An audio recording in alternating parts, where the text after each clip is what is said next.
Parce qu'il est essentiel d'être conseillé, depuis 40 ans, nos équipes accompagnent votre entreprise de sa création à sa transmission.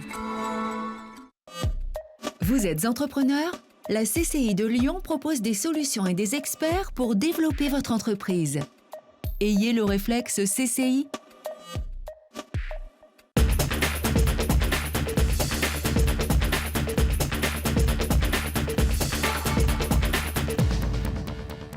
Bonjour, très heureux de vous retrouver dans Lyon Décideur. Une acquisition majeure pour Visiative avec l'apport du groupe Himalaya.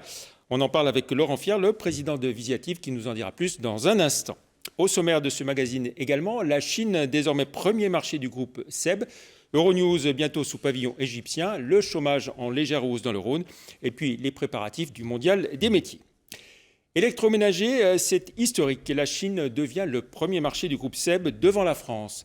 Avec la montée en puissance de sa filiale Support, au global, l'activité du groupe, présidée par Thierry de la Tour d'Arthez, a été pénalisée par un effet devise négatif de 132 millions d'euros l'an dernier, qui limite sa progression d'activité à 2,2%, à plus de 4 milliards 250 millions d'euros, alors que la croissance organique atteint quant à elle 4,6%.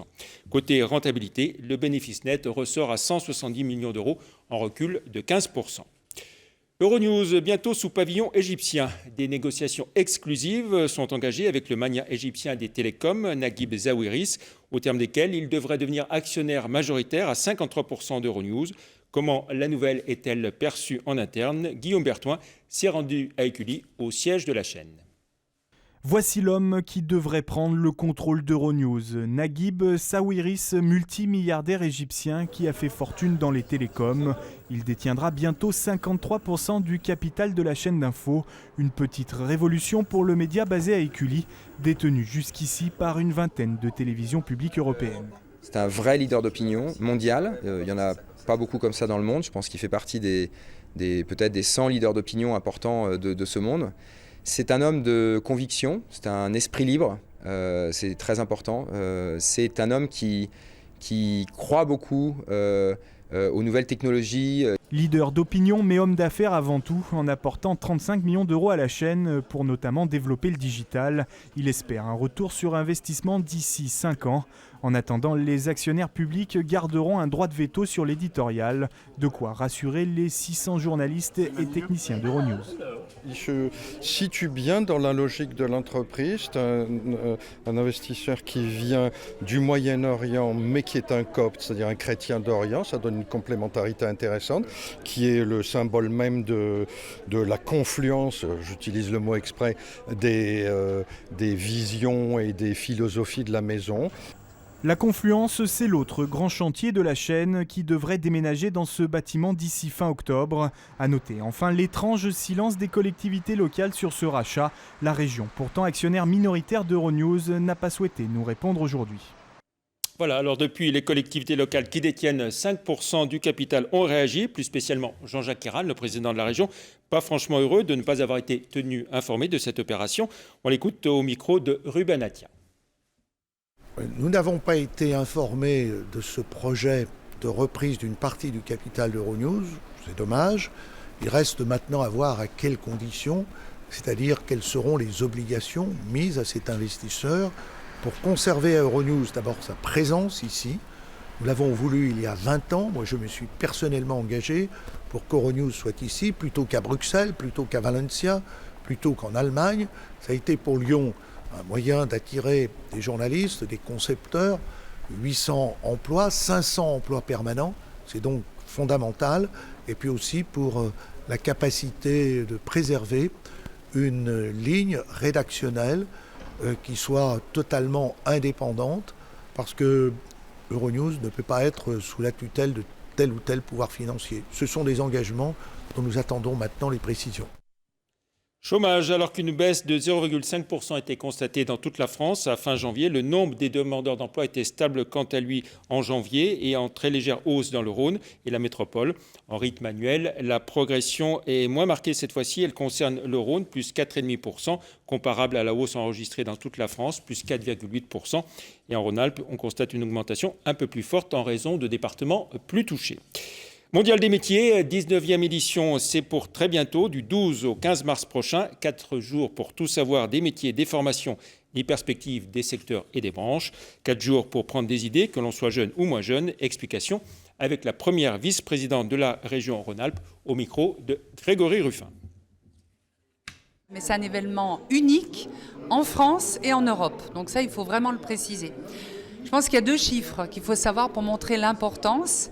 Il y a à la fois effectivement les 120 000 visiteurs, il y a 600 métiers et il y a 100 démonstrations. Et c'est ce qui fait la spécificité de cet événement, c'est que nous avons des professionnels, des branches professionnelles qui viennent présenter leur métier et qui viennent présenter. Plus de 4000 personnes participent à la présentation, dont, et c'est une spécificité, 1700 jeunes. Le public est donc vaste, à la fois évidemment des jeunes, des collégiens, dans le cadre de l'orientation, des lycéens, et des demandeurs d'emploi, soit demandeurs d'emploi, soit des personnes qui sont en activité et qui éventuellement ont le désir de se reconvertir. Au niveau de la région Rhône-Alpes, c'est plus près d'1,6 million que nous mettons pour ce type d'événement. Les nouveautés, bien sûr, c'est l'Auvergne. Je pense que nos amis auvergnats là, seront à l'honneur dans des secteurs pointus, comme l'aéronautique et le numérique. Axé également sur, j'ai parlé du service civique, parler aussi des nouveaux emplois, des emplois émergents, des emplois liés au développement durable, des emplois verts, l'économie sociale et solidaire. Ça, ce sont des focus cette année qui seront importants au niveau de notre 19e édition du Mondial des métiers. Voilà, on retrouve à présent notre invité, Laurent Fiard, bonjour. Bonjour. Vous êtes le président du MEDEF Lyon-Rhône, mais plus spécialement aussi du groupe Visiative, et c'est à ce titre qu'on vous reçoit aujourd'hui, éditeur et intégrateur de solutions logicielles innovantes et collaboratives. Alors Visiative est en train de finaliser le rachat du groupe Imalia, une acquisition stratégique pour vous, 95 collaborateurs nouveaux, plus de 22 millions d'euros de chiffre d'affaires supplémentaires, et puis surtout, vous rachetez un de vos concurrents. Alors, j'aime pas trop le terme, Jean-Pierre, acquisition. Je vais parler plutôt de regroupement pour une dynamique et une synergie 1 + 1 = 3. On est dans une dynamique où on veut construire un acteur européen, donc avec un socle en France qui atteint une taille critique pour être présent sur le marché européen. Voilà, alors c'est une entreprise avec 2 entités que vous reprenez plus spécialement, qui est présente notamment chez Dassault, et c'est important pour vous.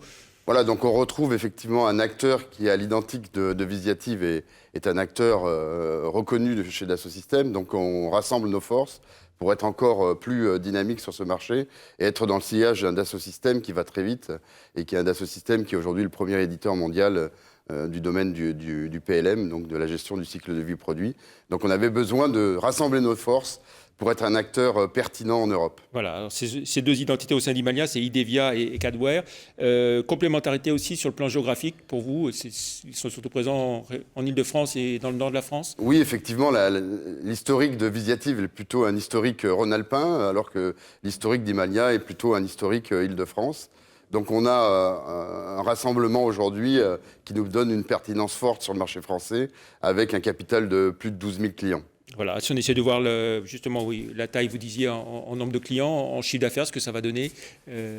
Donc on est dans les plans qu'on propose depuis quelques mois, après l'introduction en bourse de Visiative. Donc un Visiative qui a pour ambition de doubler de superficie et de volume en termes de chiffre d'affaires. Donc on a aujourd'hui une consolidation qui va arriver à 70 millions d'euros de chiffre d'affaires. Vous étiez à 50 millions juste avant cette acquisition. Voilà, donc un rapprochement de 20 millions d'euros de chiffre d'affaires. Voilà, des résultats cette année qui vont être publiés bientôt, qui seront un peu impactés au niveau du résultat d'exploitation par de lourds investissements, mais importants pour Alors on a concentré notre année 2014 pour préparer l'avenir avec une accélération côté innovation. Donc on en fera quelques annonces dans les semaines qui viennent, donc des nouvelles innovations. On a investi plus de 4,5 millions en innovation en 2014 pour préparer justement une dynamique pour offrir à nos clients la transformation numérique qui est nécessaire pour être compétitif. Et vous avez aussi des filiales en Suisse et au Maroc, il faut le rappeler. Tout à fait. Voilà, vous avez généré de nouveaux clients aussi en 2014, plus de 800. L'année a été effectivement riche en acquisition de nouveaux clients, puisqu'on a convaincu plus de 800 clients dans la dynamique de Visiative. Voilà, quand on parle d'éditeurs et d'intégrateurs de solutions logicielles innovantes, est-ce qu'on peut donner 2-3 exemples de ce que vous faites pour bien comprendre votre métier? Alors pour nous, notre mission est très claire. Aujourd'hui, pour accompagner la transformation numérique des entreprises, il y a 3 enjeux majeurs. Le premier, c'est de les accompagner dans l'innovation collaborative.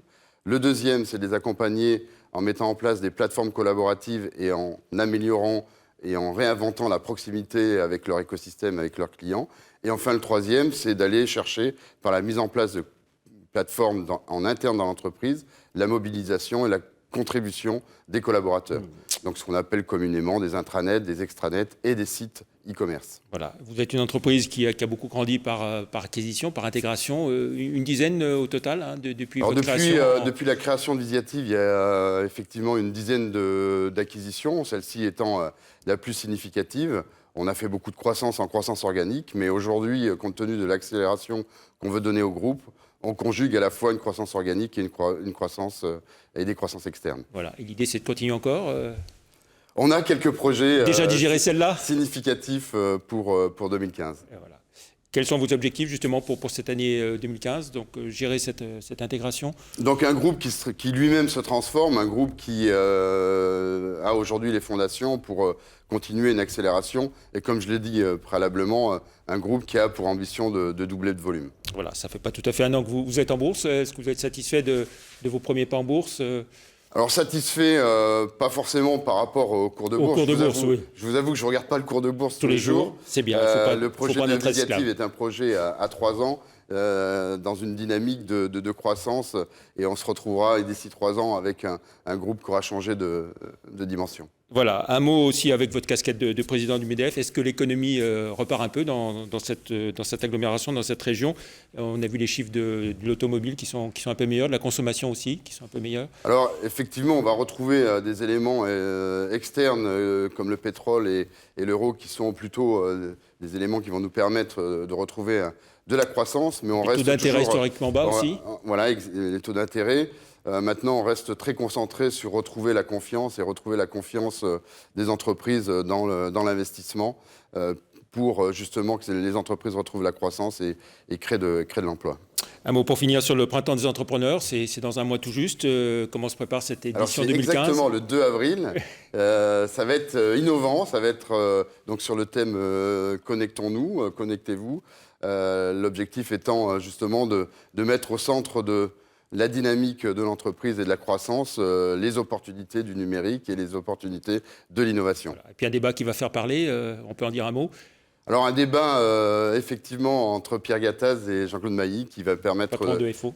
Patron de FO, qui vont permettre de, peut-être sans langue de bois, discuter des vrais sujets du dialogue social. Alors Pierre Gattaz qui met le MEDEF en ébullition, selon le Figaro, il ne veut pas faire plus d'un mandat de 5 ans, il l'avait dit, il le confirme. C'était prévu, c'était dans les plans. Voilà. Et donc il est fidèle à ce qu'il avait promis, mais ça ne plaît pas à tout le monde au MEDEF. Je n'ai pas d'avis sur le sujet. Très bien, merci beaucoup Laurent Fiard d'être venu dans le Lion Décideur. Très bonne semaine, on se retrouve la semaine prochaine pour un nouveau Lion Décideur. Au revoir, merci.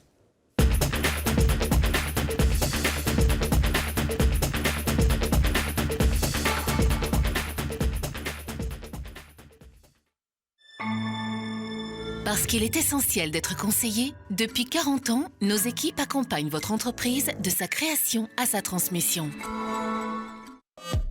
Vous êtes entrepreneur ?